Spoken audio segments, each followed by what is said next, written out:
¿Escuchaste eso? El terror, el horror y el miedo no son para nada fantasía. Y todos podemos sentirlo. Así que esta vez, deja que te cuente una historia de verdad, para que sientas junto conmigo el terror que alguien vivió. Estás en Relatando el Terror, donde tus peores pesadillas cobran vida. Cada susurro y cada sombra revelan tus miedos más profundos. Suscríbete para que el terror crezca cada vez más. Y si te gusta el terror, déjame tu like, para saberlo. Y ahora, apaga las luces y ponte cómodo o cómoda. Sin más, prepárate para conocer el miedo real, que yo me encargo de seguir, relatando el terror.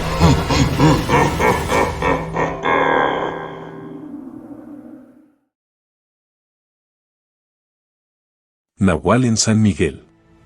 Me llamo Javier Mendoza y vivo en San Miguel de Allende, Guanajuato. Todo comenzó con la muerte de mi abuela, Elena. Siempre fue una figura central en nuestra familia, la matriarca, la que unía a todos. Su funeral, celebrado en el Panteón Municipal, fue un evento masivo. Primos, tíos, amigos de toda la vida.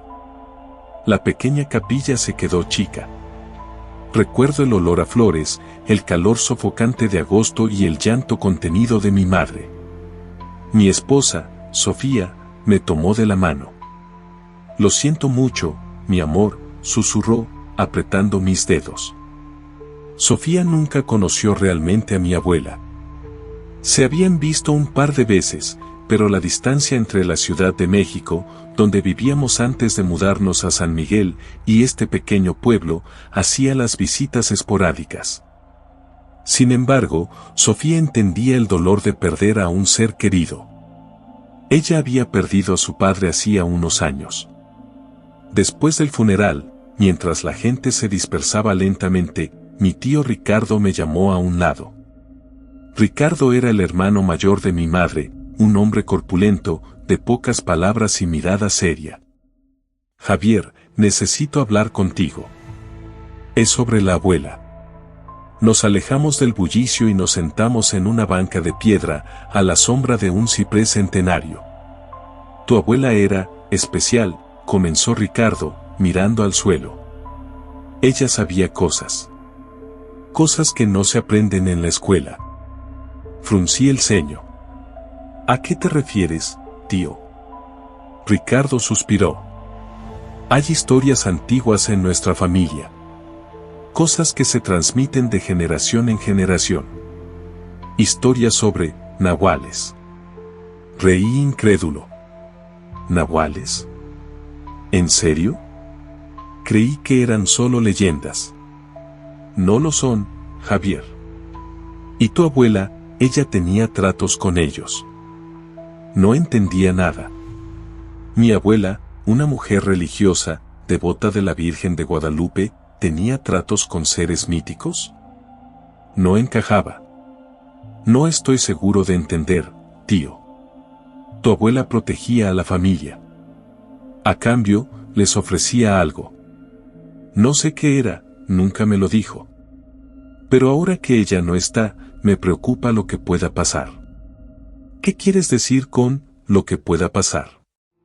Ricardo se puso de pie, inquieto. Solo ten cuidado, Javier. Mantente alerta. Si sientes algo raro, si escuchas murmullos, no ignores la señal. Esa noche, de vuelta en casa, no pude dormir. Las palabras de mi tío resonaban en mi cabeza. Murmullos, nahuales, protección. Todo sonaba a una película de terror de bajo presupuesto. Sofía dormía plácidamente a mi lado. La abracé con fuerza, buscando consuelo en su calor. A la mañana siguiente, decidí visitar la tumba de mi abuela. Necesitaba procesar todo lo que estaba pasando, rendirle un último homenaje. Sofía se ofreció a acompañarme. El panteón estaba desierto bajo el sol abrasador. El silencio era casi palpable, interrumpido solo por el canto ocasional de un pájaro. Llegamos a la tumba de mi abuela, una lápida sencilla con su nombre grabado en letras doradas. Dejé un ramo de flores que Sofía había comprado en el mercado.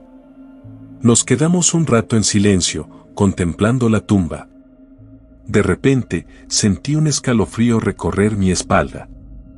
Una sensación extraña, como si alguien me observara. Miré a mi alrededor, pero no había nadie. ¿Estás bien?, preguntó Sofía, notando mi inquietud. Sí, todo bien. Solo, sentí algo raro. Debes estar cansado por todo lo del funeral. Asentí, tratando de restarle importancia. Pero la sensación persistía. Como si una presencia invisible nos rodeara. Regresamos a casa, pero la inquietud no me abandonó. Durante los días siguientes, comencé a notar cosas extrañas. Pequeños ruidos en la noche, sombras que se movían en el rabillo del ojo, una sensación constante de ser observado.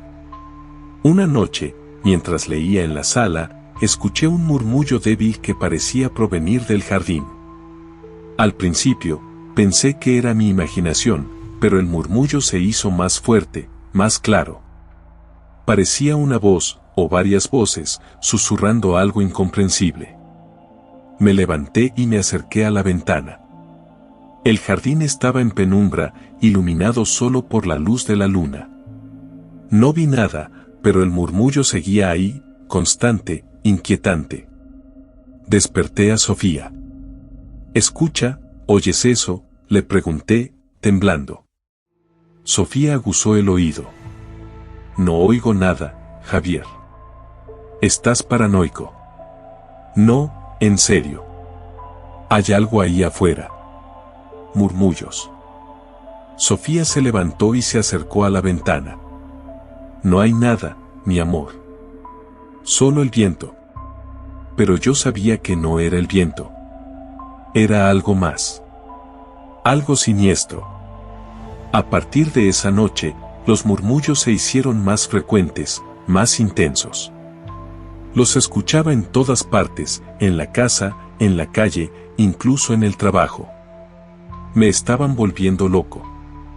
Intenté hablar con mi tío Ricardo, pero no contestaba el teléfono. Fui a buscarlo a su casa, pero no lo encontré.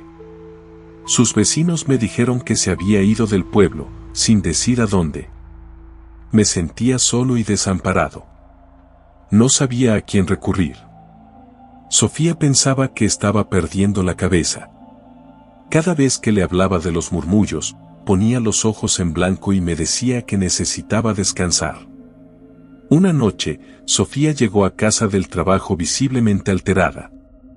«Javier, tengo que contarte algo», dijo, con la voz temblorosa. «¿Qué pasa?», pregunté, preocupado. «Hoy en el trabajo, vi a una mujer, muy parecida a tu abuela». Me quedé sin aliento. «¿Qué dices? ¿Estás segura?» «Sí, estoy segura. Era idéntica.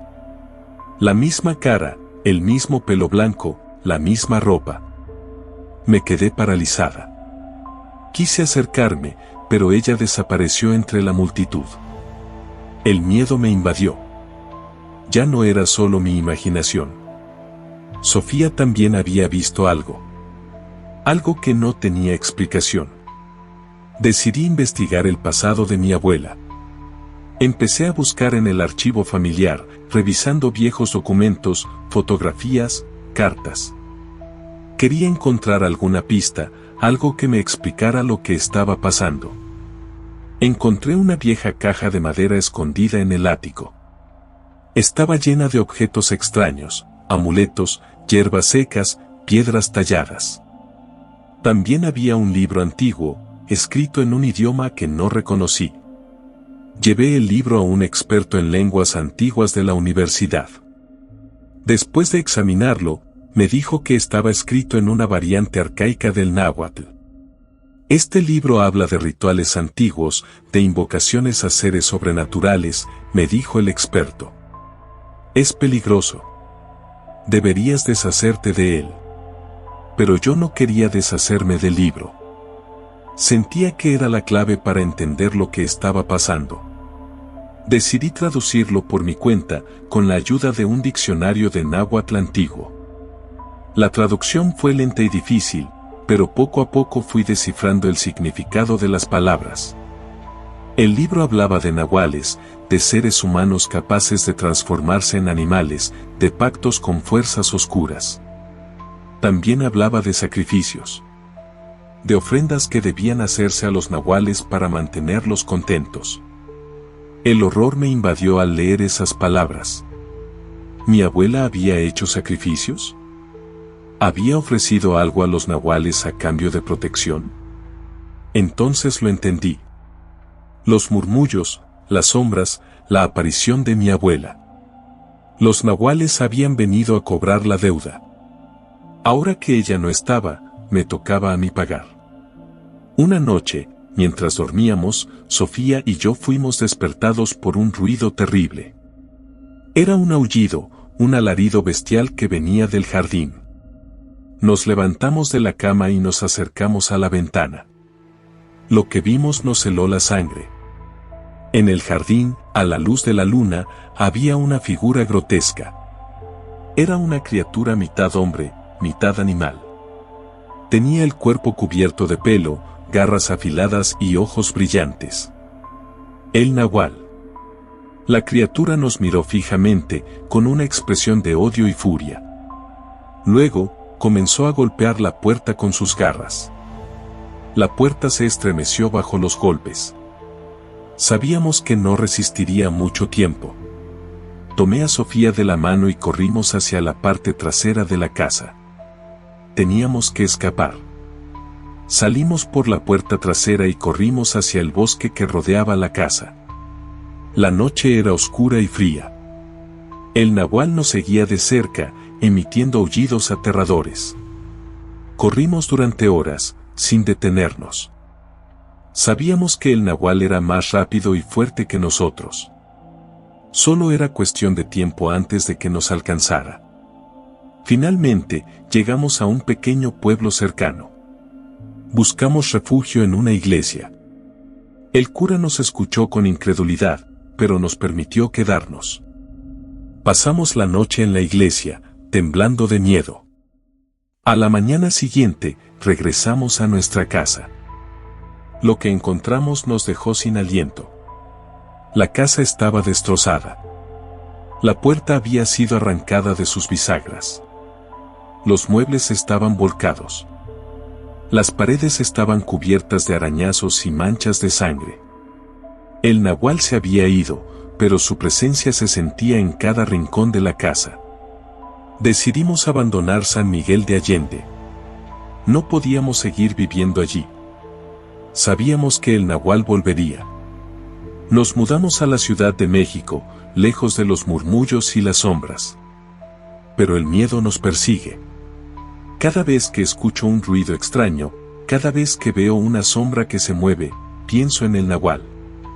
Sé que nunca estaré a salvo. La deuda de mi abuela me perseguirá hasta el fin de mis días. Y cada noche, antes de dormir, escucho los murmullos. Los murmullos que me recuerdan que el nahual está ahí fuera, esperando. Esperando para cobrar lo que le pertenece. Nunca más volveré a casa. Y nunca más dormiré en paz.